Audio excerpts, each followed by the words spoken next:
Всем привет! Сегодня мы рассматриваем очень важную сферу в жизни каждого человека. Это сфера деятельности или социальной деятельности, карьеры и в целом призвания человека.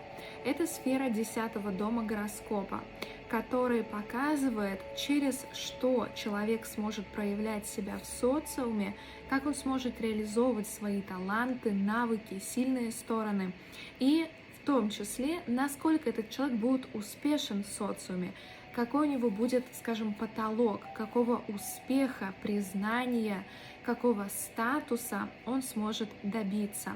Обо всем об этом нам расскажет 10-й дом. И сегодня я поделюсь одной из техник, которая поможет проанализировать положение планет в этом доме. Ну и также в следующих видео мы немножко более подробно будем рассматривать, если там нет планет, то диспозитора или знак, который находится у вас в 10-м доме, и взаимосвязи, скажем, в карте, которые помогут вам трактовать именно сферу предназначения карьеры. И здесь важно, вот я уже тоже сказала, предназначение, здесь предназначение в плане признания социальной деятельности, потому что предназначение — это совершенно другое. У каждого человека есть предназначение, и их на самом деле много. Это не что-то одно. И это часто проявляется через качество. На моих личных консультациях я вам рассказываю, какие качества важно в себе взрастить, через какие качества вы можете проявляться и помогать людям. И это одна из частей предназначения. То есть, например, если ваше предназначение заключается в помощи людям, в служении, вы это можете делать как доктор, как медсестра, как адвокат, как учитель, преподаватель, духовный наставник. Ну, то есть, понимаете, множество путей того, как вы можете реализовывать свое предназначение. А непосредственно сам 10-й дом гороскопа, он нам показывает, через что мы можем реализоваться для того, чтобы, скажем, максимально раскрыть свои способности. Да и в целом, там тоже интересные взаимосвязи есть, если будут деньги через карьеру, потому что есть показатели в картах, когда, например, видно, что деньги передаются или от семьи, по наследству, человек не работает в своей жизни, или же от супруга, партнера. То есть деньги не всегда идут от 10-го дома, то есть карьеры, работы. Существует очень много разных взаимосвязей. И по силе и слабости 10-го дома мы можем увидеть, насколько человеку будет легко строить свою карьеру, сколько ему придется прикладывать усилий и, скажем, к чему он сможет прийти. В том числе рассмотреть то, как он может улучшить эту сферу для того, чтобы, если у него есть такое желание активно себя проявлять, для того, чтобы добиваться хороших результатов. Но здесь важно в целом рассматривать всю карту. Только по этому положению это, скажем, такая тоже верхушка айсберга. В астрологии в целом не существует ни одной позиции, ни одного указания на то, что человек должен делать это и это, которое полностью опишет человека. Там совокупность всех позиций, всех знаков, нахождения планет, накшатр, очень много нюансов. И в чем суть работы астролога? В том, что мы сопоставляем, мы берем всю эту информацию, все эти данные, мы смотрим, скажем, позитивные, негативные проявления, сильные, слабые стороны и синтезируем. Мы можем вывести как предназначение человека в целом глобальное, так и точечно, через что он может его реализовывать. Также помочь усилить или улучшить какие-то слабые места или сферы жизни и, скажем, помочь человеку, дать ему фокус, направление в жизни. Возможно, он пришел уже изначально с такой кармой, где добиться какого-то успеха в социуме, сверх-мега-реализации, это невозможно, у него другая задача. Или же стать миллионером, это тоже карма. Карма денег, с которой каждый человек приходит в эту жизнь, это то, что нарабатывается. Просто так любой человек не может стать миллионером. Я думаю, что мы в целом это и наблюдаем в мире, правда? То, что миллионеров существует несколько процентов от всего общего населения планеты. Это неспроста. И люди, у которых, скажем, нет каких-то сверхйог богатства в карте, это те люди, которые они нужны и важны в своих сферах, в своих профессиях. Не каждый должен или может стать бизнесменом, предпринимателем и миллионером. Это важно понимать. В целом считается, что знание своего предназначения или дхармы – это самое важное, что должен знать и чему должен человек следовать. Лучше выполнять свою работу, какой бы она ни была, да, маленькой, незначимой, как может казаться на первый взгляд, и выполнять ее насколько можешь, но она твоя, это твое место. Либо же чужую, но хорошо. То, что ты выполняешь предназначение какого-то другого человека или идешь по ему пути, как бы для тебя это ничего не меняет. Ты свое так и не выполняешь, как бы хорошо ты не делал что-то другое. И поэтому в астрологии существует много разных техник. Вот одна из них, по которой мы можем рассмотреть, какие профессии человеку подходят, в целом сфера деятельности, и в том числе я буду давать характеристики по планетам, которые человек может развивать и раскрывать в своей деятельности. В целом вообще считается, что любая планета, расположенная в 10-м доме, это хорошая карма, это очень благоприятно. Но, как вы понимаете, не у всех людей могут быть планеты во всех домах, и не должны быть. У большой части населения нет планет ни в 10-м доме, ни в других домах. Все потому, что чисто математически домов в гороскопе 12, планет 9. То есть как минимум уже 3 дома будут пустые. Но часто также планеты соединяются. На момент рождения человека, например, Солнце с Меркурием очень часто стоит вместе. Или Солнце, Меркурий, Венера, Солнце, Меркурий, Юпитер. Вот такие вот констелляции, да, соединения или парад планет. Есть карты, в которых 5-6 планет в одном доме, чтобы вы понимали. И это тоже очень интересная карта, такие сложнее трактовать, потому что там энергии как бы сливаются воедино, образуются многие комбинации или йоги, как их называют в астрологии. И это указывает на важность, да, именно этой сферы, в котором все эти планеты находятся. Но это уже, скажем, тема для другого видео. Просто объясняю то, что если у вас нет планет в 10-м доме, это неплохо, это нормально. И для вас тогда будем смотреть по диспозитору, а именно управителя 10-го дома. Об этом я уже буду в следующих видео рассказывать, но вы можете посмотреть на знак, если нет планеты, на знак, который у вас в 10-м доме, например, вы восходящий рак, у вас всегда будет Овен в 10-м доме, да, знак Овна, цифра 1 будет в 10-м доме. Если там нет планет, тогда мы смотрим характеристики по Овну, его управитель Марс, смотрим, где находится Марс, в каком знаке, с какими планетами, в каком доме, и, в общем, рассматриваем вот эту вот цепочку взаимосвязей. Это уже немножко сложнее, особенно для начинающих астрологов, потому что там уже идут вот непосредственно вот эта цепочка взаимосвязей, и вот сложно просто это синтезировать все вместе. Поэтому я и делаю такие видео, где мы по кусочкам рассматриваем вопросы, которые у вас есть, уточнения. Вы это в любой момент можете спросить у меня, написать под этим видео или в моем инстаграме. Там у нас активные дискуссии происходят. Вы делитесь вашими историями. Я рассказываю, как это видно в карте, и мы это обсуждаем на разные темы. Поэтому вы можете узнать в комментариях, ну или непосредственно узнать прям многое о себе, это уже можно сделать на личной консультации. Еще важный нюанс, который я хочу сказать, это то, что планеты, которые стоят в 10-м доме, или владеют им, или находятся в каких-то сильных положениях, имеют хорошие аспекты в своем знаке, это говорит о том, что человеку будет легко даваться карьерная реализация, у него будут возможности, поддержка, перспективы и в целом помощь извне для того, чтобы достигать своих целей. И если же есть поражающие факторы, их несколько, это не только один, тогда человеку будет сложнее реализовываться, и там уже нужно изучать, через что именно человек или может улучшить эту сферу, или на что в целом направить свою энергию и фокус внимания. Но 10-й дом, он является одним из столпов нашего гороскопа или нашей жизни. Таких столпа 4. Это 1, 4, 7 и 10 дом. В астрологии мы их называем дома Кендры. 10-й является одним из главных и важных, сильных домов Кендры.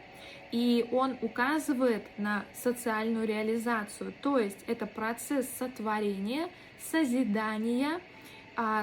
Мы пришли сюда что-то сделать, сотворить и для общества, да, и оставить это после себя. В 10-м доме лучше всего себя чувствуют следующие планеты.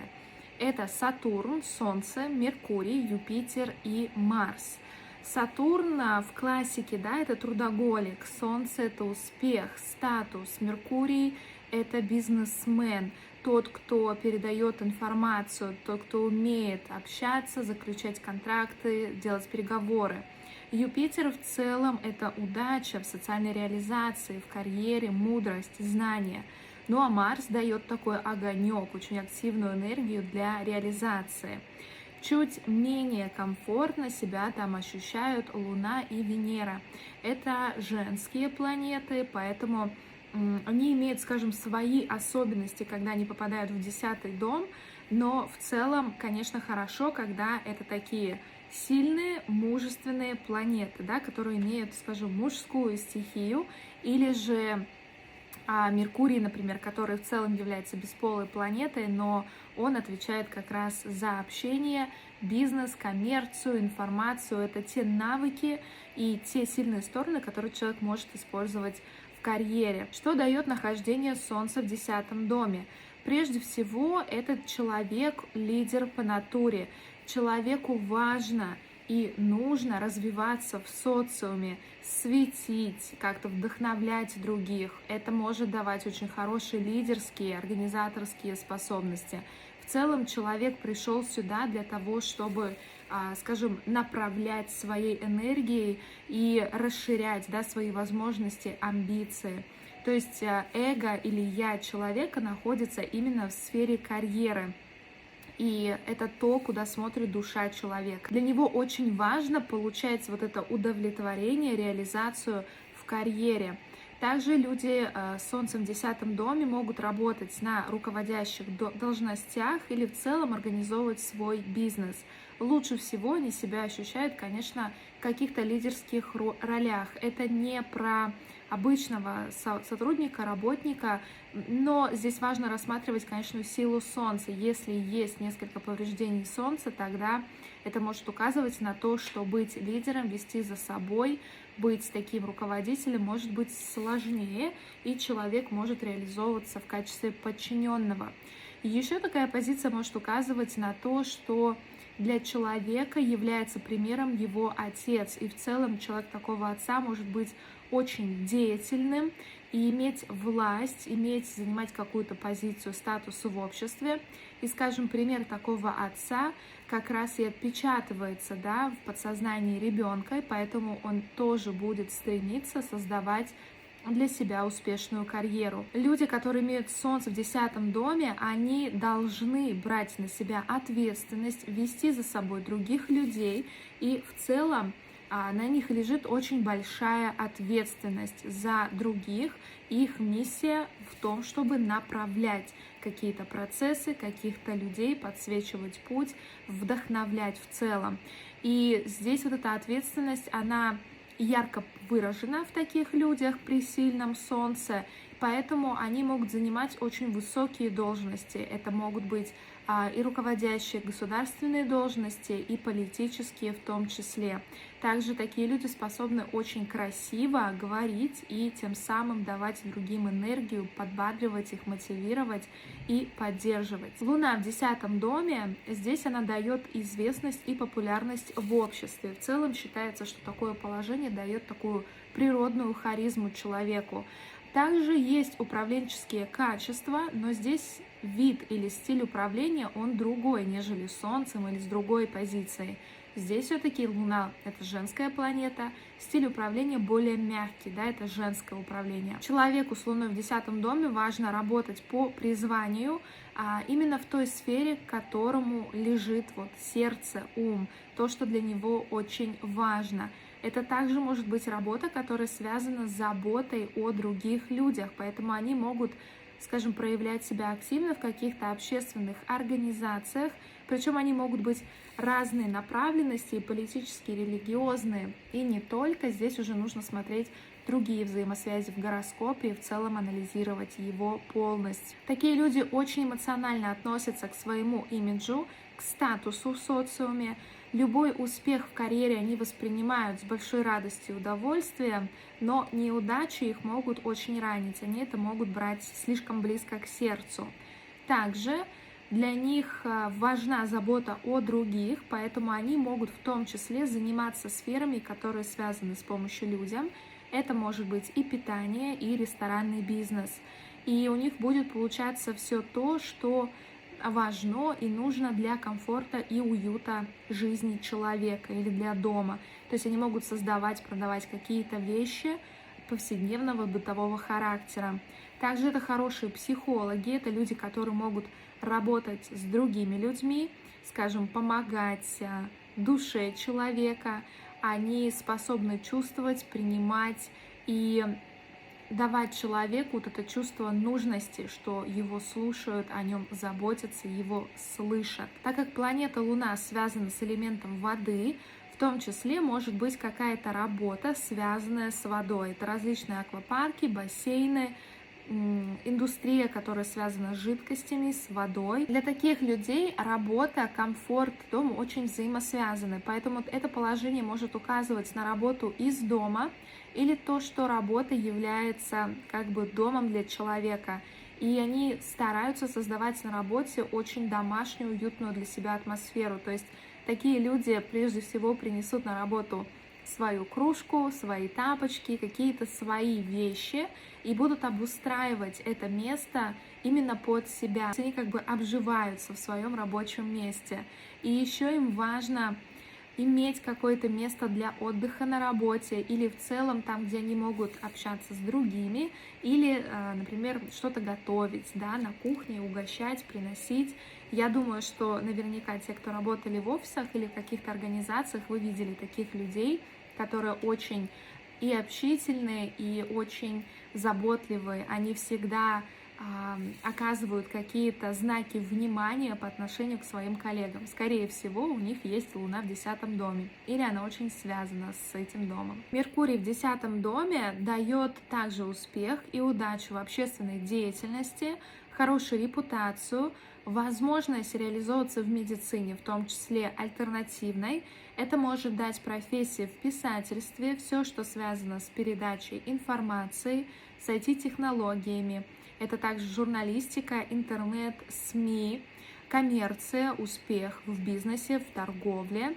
Еще это дает хорошее ораторское мастерство, навыки, поэтому человек может быть как-то связан или с, опять же, да, с передачей информации, с обучением, может выступать, быть спикером. Они также хорошо работают с цифрами, и из них получаются очень хорошие бухгалтера, экономисты и менеджеры в целом любого звена.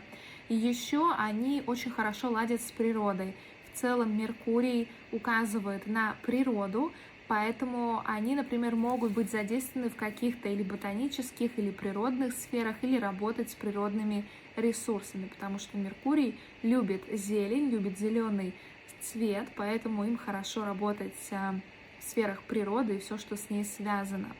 Также это те люди, которые очень активны, очень разносторонние, они могут брать на себя много разных проектов, даже в деятельности, поэтому им важно постоянно быть в движении, важно постоянно чему-то обучаться, для них не подходит монотонная какая-то скучная работа. Им постоянно нужен какой-то челлендж, разнообразие в задачах. Тогда они будут, скажем, на коне, да. Это те люди, которые способны браться за очень много дел одновременно. Возможно, часто у них не получается глубоко уйти в какую-то сферу, но, опять же, человек очень может правильно и гармонично сочетать в себе эти качества, и там, где ему нужно углубиться, да, он может с кем-то скооперироваться или передать, делегировать эту задачу. Но сам он будет очень разносторонним, для него важна эта многозадачность. И здесь, кстати, есть разновидность, потому что Меркурий управляет двумя знаками. Вот близнецы, они более неусидчивые, им важно постоянное перемещение, многозадачность. Они могут часто менять свою деятельность, свое мнение. Но знак Девы, если он в 10-м доме находится или связан с 10-м домом, то это уже более такие скрупулезные и усидчивые люди, поэтому они могут гораздо легче справляться с делами, профессиями, где нужна усидчивость, скрупулезность, очень так въедчивость в дела, да, все, что связано с аналитикой, с подсчетами.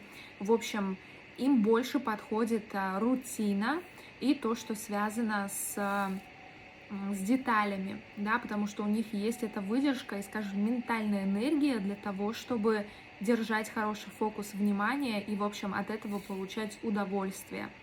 Марс в 10-м доме дает человеку процветание, успех в жизни. Это хорошее положение для этой сферы, для этого дома. Также человек может получать уважение от окружающих и хорошее положение в обществе при хороших аспектах на этот дом, потому что если есть несколько поражающих аспектов, тогда человек, скорее всего, будет склонен к агрессии, да, могут быть конфликты, постоянные споры, выяснение отношений с коллегами, с начальством и так далее. Здесь важно рассматривать другие показатели и в целом заниматься Марсом, гармонизировать его. Также это дает организаторские и управленческие таланты, может давать жесткость, силу характера, волевой такой человек. Поэтому таких людей можно видеть в сферах, прежде всего, военной, политической, а также это спортивная карьера, там, где нужно конкурировать, побеждать, проявлять активность, и всегда вот у них очень ярко выраженное желание быть первым, особенно если там есть знак Овна. Поэтому им подходят больше управленческие, лидерские позиции, и если мы говорим о спорте, то это все-таки не командный вид спорта, потому что у них будет большой фокус именно на личном успехе. Для них это прежде всего. Они очень ориентированы на достижение своих целей и на свой успех. Для них также важно постоянно повышаться, повышать свой статус, улучшать свою работу, то есть передвигаться, да, на позиции повыше, постоянно получать какие-то победы, удачное завершение контрактов, проектов. То есть они должны постоянно видеть рост, это их будет очень мотивировать, в том числе это зарплата, премиальные, да, что-то должно постоянно, в общем, расти, должна быть проявлена экспансия. И это те люди, которые вряд ли сядут и будут работать на одном месте, они будут всегда стремиться завоевывать, побеждать, преодолевать и конкурировать. Поэтому они всегда будут повышать планку и строить, скажем, свою карьеру очень активно. И если Скорпион как-то проявлен в 10-м доме или имеет с ним связь, тогда это люди, которые любят исследовать тайны. Их деятельность может быть скрытой и, скажем, от взгляда других людей, да, то есть это те, которые, например, работают полицейскими в спецслужбах, или в целом детективы, да, или в целом те, которые связаны с какими-то тайными, мистическими, сокрытыми вещами или деятельностью. Еще это положение хорошее для политиков, для людей, которые заняты в военной сфере, военной карьере, ресторанный бизнес, потому что Марс у нас отвечает за трансформацию и в целом процесс приготовления пищи, общепит и кулинария, это все, что вот идет по Марсу. Также это сфера спасения кого-то, чего-то, в том числе вот МЧС и различные спецслужбы. Еще это могут быть люди, которые работают с колюще-режущими предметами. Это и хирурги, и парикмахеры, ногтевой сервис, иглотерапевты, люди, которые работают с ножом, с огнем, в общем, все, что, скажем, режется, да, с такими вот предметами. Еще такие люди могут работать с механизмами, машинами или оборудованием. Люди с Марсом в 10-м доме, они становятся очень сильными лидерами. Это такие главнокомандующие или те, которые например, занимают очень важные посты, топ-менеджеры, люди, которые ведут за собой других. То есть на них можно давать и ставить перед ними такие задачи, как экспансия, да, захватить рынок, выйти на какую-то аудиторию, победить конкурентов. Тогда у них вот это будет получаться лучше всех. В этом есть их сила. Венера в 10 доме, она указывает на хорошее имущество, которое связано в том числе с работой, даже автомобиль, это может быть служебный автомобиль, или же недвижимость, которая дается по службе. Это дает уважение, почет в обществе, карьера, которая связана со сферой красоты, работой с женщинами, есть таланты и склонности к сфере искусства. И если есть такое положение, особенно в гороскопах мужчин, это может указывать на брак с популярной личностью, потому что в гороскопе мужчины Венера является показателем жены. Чуть реже это проигрывается в женских гороскопах. Там нужно рассматривать Юпитер и другие показатели. Человек с такой позицией получает наслаждение и удовольствие от своей деятельности. И иногда он настолько, скажем, воплощает себя в призвании, в профессии, что это становится, скажем, главной любовью его жизни. Иногда это может привести к тому, что человек никогда не вступит в брак, если есть другие факторы, которые подтверждают это в гороскопе. Еще такой человек будет очень любить не только свою работу, но и себя, как он выглядит, как он себя позиционирует, будет стараться выглядеть безупречным в глазах других, у него хороший вкус, то есть он будет одеваться стильно, модно и в целом, да, будет венерианцем, то есть она будет проявляться в его манере и работы, и того, как он выглядит. А еще Венера в 10 доме может давать человеку романы на работе, флирт или интриги, или же с партнером знакомство может произойти именно на работе. Вот с таким положением человеку нужно работать или заниматься той деятельностью, которая ему приносит удовольствие и удовлетворение. Если это не так, тогда важно эту сферу деятельности или работу менять, потому что для него важно, вот жизненно важно получать кайф, получать наслаждение и удовольствие от своей деятельности. И он не только будет себя чувствовать счастливым, радостным, но он и сможет реализовать свой потенциал. Если ему плохо там, где он работает, к сожалению, он не сможет полностью раскрыться. И еще Венера в 10 доме может давать работу, бизнес, который связан, скажем, с роскошью, потому что это планета роскоши, поэтому она может давать работу в том числе с элитной красивой недвижимостью, или же это товары класса люкс, или это работа с элитными клиентами, да, випами. И есть еще другие указания в карте, другие соединения, но вот по Венере в 10 мы также можем об этом сказать. Венера также может сделать из человека хорошего женского тренера, психолога или тантрика, да, любые энергетические практики, и в целом он может находить общий язык с женщинами, и ему с ними работать очень легко. Если в 10 доме находится знак Тельца, которым управляет Венера, то это даст более такую приземленную земную натуру. То есть человеку важно получать, скажем, что-то материальное взамен за ту работу или пользу, которую он приносит миру. Но если там находится знак Весы, то это какое-то непостоянство и стремление к компромиссам.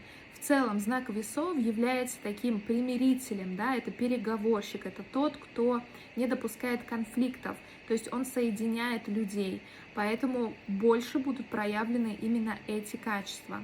И это уже будет давать немножечко другую направленность в сфере деятельности и как бы сужать определенные показатели. Далее Сатурн в 10 доме.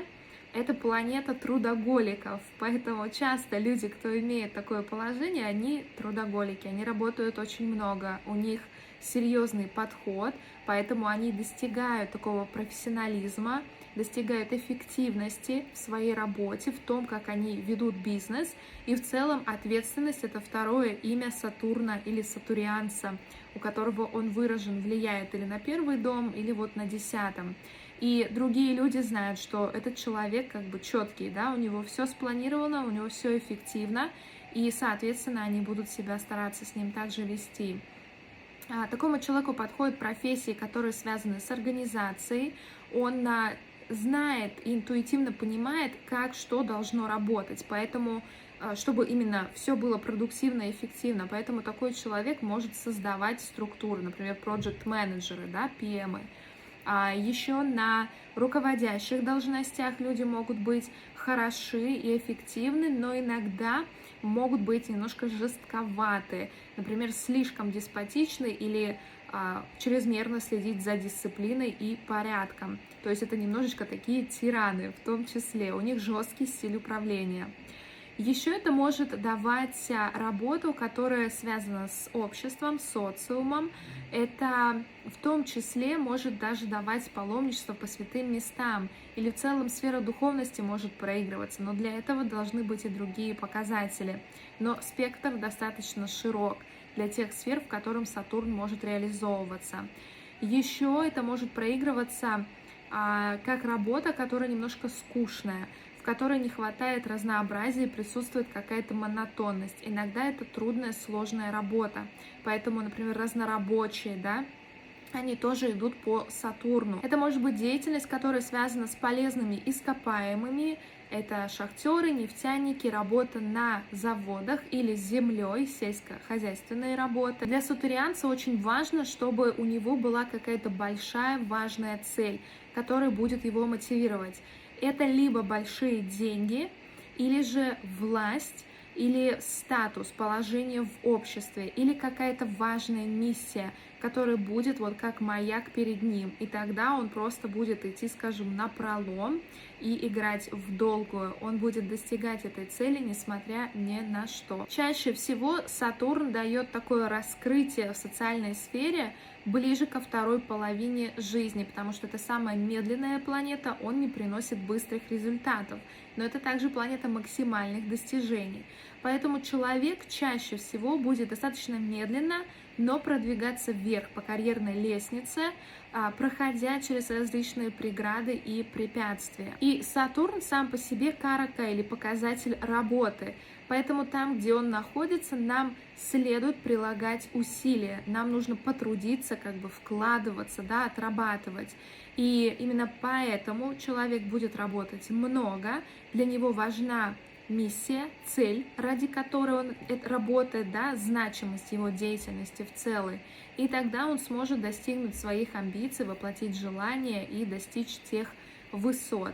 И здесь важно понимать, что такому человеку всегда нужно работать, что лень — это их главный враг, и да, это может проявляться сильным Сатурном в карте.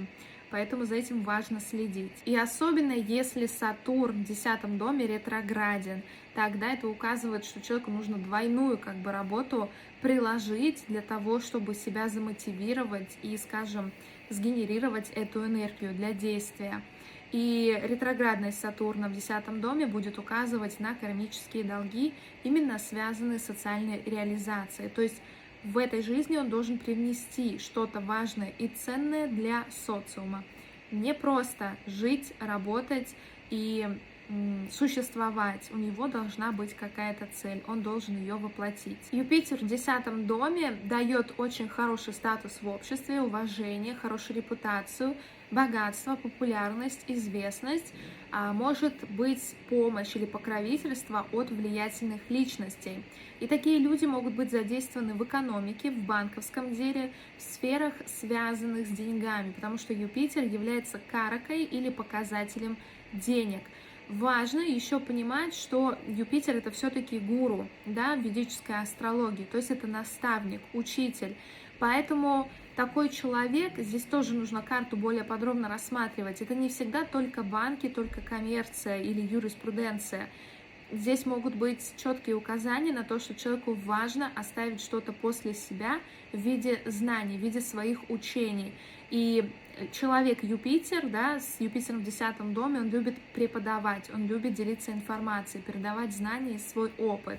Поэтому, если, например, такой человек просто будет работать в банке или бухгалтером, он не будет себя чувствовать реализованным. Ему нужно идти больше вот в сферу преподавания, наставничества. Также Юпитер — это планета, которая дает связь за границей и в целом выход из границ, да, потому что в естественном гороскопе он управляет 12-м домом и, соответственно, 12-м знаком рыб. Поэтому часто люди, которые имеют Юпитер в 10-м доме, могут быть путешественниками, гидами, проповедниками, люди, которые работают с иностранцами за границей, с иностранными государствами и так далее. Раху в 10-м доме. Напомню, что Раху и Кету — это кармические узлы. Раху показывает нашу кармическую задачу на эту жизнь, то есть показатель нашего предназначения. И в данном случае предназначение человека связано с его призванием, то есть он реализовывает свое предназначение в своей сфере деятельности, как бы напрямую. Но очень часто такому человеку не хочется идти в карьеру, себя реализовывать, хотя там его ждет успех. В этом и есть его задача. Но Раху связан со страхами, с иллюзиями, поэтому и есть вот эти вот отсрочки, да, нежелание туда идти, как бы выходить из зоны комфорта. Раху в 10-м доме, он часто может давать человеку взлеты и падения в карьере, постоянные. И человек сюда приходит для того, чтобы, скажем, научиться играть в работу, научиться строить карьеру, научиться себя реализовывать.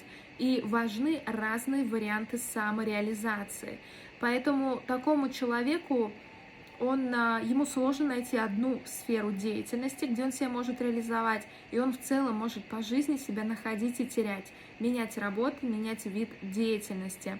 И, например, ему как раз и хорошо заниматься в разных направлениях, пробовать себя. И как только человек, скажем, зафиксировался на чем-то одном, скажем, выбрал для себя один вектор, я буду вот только этим, только эта работа, эта должность, очень часто происходят события, которые, скажем, делают большую трансформацию, да, у него отбирается эта работа, эта должность, и ему нужно начинать все с нуля, потому что задача и урок для него в целом научиться себя реализовывать не через одну сферу. Там, где Раху, там всегда непостоянство, там всегда какая-то неизведанная зона, где мы постоянно учимся. И тоже это не значит, что человек никогда себя не найдет в жизни. Ему важно экспериментировать, применять разные качества и пробовать себя в разном, сочетать разные сферы деятельности, не фиксироваться на чем-то одном. То есть простая, обычная, рутинная, монотонная работа это не раскрытие потенциала в сфере предназначения с Раху в 10-м доме. В нашем мире, в современном, такое положение часто дает работу, которая связана с интернетом, удаленная работа и в целом технологии. Другие сферы, которые находятся под влиянием Раху, это все, что связано с электричеством, исследованиями, причем различными, да, научными, медицинскими, например, исследования болезней, это разведка, секретные организации, ученые, ядерная физика или же работа с химикатами, да, с какими-то ядами. В том числе Раху, скажем, в низшем проявлении может давать незаконную деятельность, то есть это какой-то криминал, в котором человек может быть задействован, в том числе это подпольная деятельность, проституция, черная магия, производство, скажем, ядов, химикатов, здесь в том числе как химикаты для сельскохозяйственной промышленности, пестициды и так далее.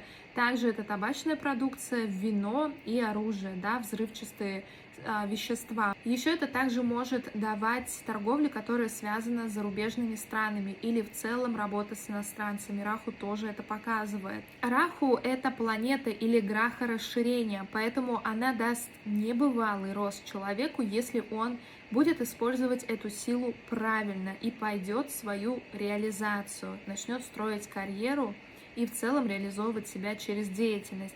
Также Раху, как я и говорила, это новейшие технологии, средства массовой коммуникации, интернет, маркетинг, все, что связано с искусственным, ненатуральным, с медициной, лекарствами и химической индустрией. И Раху в 10-м доме чаще всего дает нестандартный подход в выборе профессиональной деятельности. И последний показатель, который мы рассмотрим сегодня, это нахождение Кету в 10-м доме. Кету у нас указывает на наработанный опыт в прошлом, то есть человек уже умеет себя реализовывать в социуме и в прошлом достиг каких-то результатов. Это говорит о том, что скажем, в прошлой жизни или жизни человек уже настолько наработался и столько всего сделал для общества, что сейчас ему нужно пожить для себя. Его Раху будет всегда в доме напротив, то есть в 4-м. И теперь ему нужно создавать свое родовое гнездо, свою общину или клан. И Кету в 10-м доме, он может давать такое спокойное отношение к построению карьеры, расчетливость, прагматизм, когда человек выстраивает ее, очень практичен, стратегичен. Это также может давать странные нетипичные профессии и желание фриланса, свободной работы. Для такого человека карьерные достижения, статус не очень важны. Ему ничего уже не нужно никому доказывать и работать как-то активно над своим статусом. Он к этому будет относиться очень спокойно. И в целом он не будет озабочен своей репутацией. И вот такому человеку будет достаточно просто ходить на работу, выполнять свои обязанности и получать зарплату. То есть его это будет удовлетворять, для него это окей, потому что фокус его внимания находится больше в семье. И ему важно там реализоваться. Но это не значит, что такой человек будет только сидеть дома. Он может реализовываться, но не настолько активно, как люди, с которых планеты Солнце, там, Марс и Сатурн в 10-м доме. И из таких нестандартных мистических профессий, которые Кету может давать в 10-м доме, это исследователи, психологи, ученые, сыщики, астрологи, экстрасенсы, тарологи. Работа, где нужна такая интуиция или глубокое погружение, в том числе это духовные лидеры, учителя или йоги. Если вам нужна помощь в том, чтобы построить вашу натальную карту, узнать, какие у вас есть планеты в 10-м доме или какой знак у вас находится в 10-м доме, тогда вы можете совершить вот эти простые действия, подписаться на мой инстаграм. Ссылка на пост будет внизу, и там написать ваши данные рождения. Я составлю вашу карту, напишу вам, расскажу, и, в общем, вы сможете себя познавать через мои посты, через непосредственно такие видео и раскрывать себя с разных сторон, заниматься таким вот саморазвитием через астрологию. Надеюсь, что это видео было для вас полезным, интересным. Дайте свою реакцию, обратную связь. Не забудьте подписаться на этот канал, оставить комментарий и поставить лайк. До скорой встречи!